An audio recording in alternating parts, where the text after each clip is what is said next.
You stupid! ನನ್ bedroom ಬರಕ್ಕೆ ಎಷ್ಟು ಧೈರ್ಯ ನಿಂಗೆ? Get out! ಏನಲೇ ನನ್ನ ಕಾಲು ಹಿಡ್ಕೊಂಡು ಕೇಳ್ಕೊಂಡಿಯಲ್ಲ ಅಂತ ಕರುಣೆ ತೋರಿಸಿದ್ರೆ ಗಂಡಸಾಗಿದ್ರ ಮನೆಗ್ ಬಾ ಅಂತ ಚಾಲೆಂಜ್ ಮಾಡಿದ್ಯಲ್ಲ, ಈಗ ಗೊತ್ತಾಯ್ತಾ ನಾನು ಯಾರು ಅಂತ?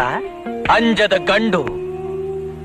ಅಂಜಿಕೆ ಅನ್ನೋ ಶಬ್ದ ನನ್ನ ಡಿಕ್ಷನರಿಲೇ ಇಲ್ಲ ಕಣೆ. ಏಯ್ ಬೇಡ ಬೇಡ, ನನ್ ಮೈ ಏನಾದ್ರೂ ಮುಟ್ಟಿದ್ರೆ ನಮ್ ಡ್ಯಾಡಿ ನಿನ್ನ ತುಂಡು ತುಂಡ ಕತ್ತರಿಸಿ ಹಾಕಿಸ್ಬಿಡ್ತಾರೆ. ಕತ್ತರಿಸ ಹಾಕೋಕ ನಾನೇನು ಕುರಿ ಮರಿನಾ? ಈಗ ನಿನ್ನ ಮೈ ಮುಟ್ಟೋದು ಒಂದೇ ಅಲ್ಲ, ನಿನ್ನ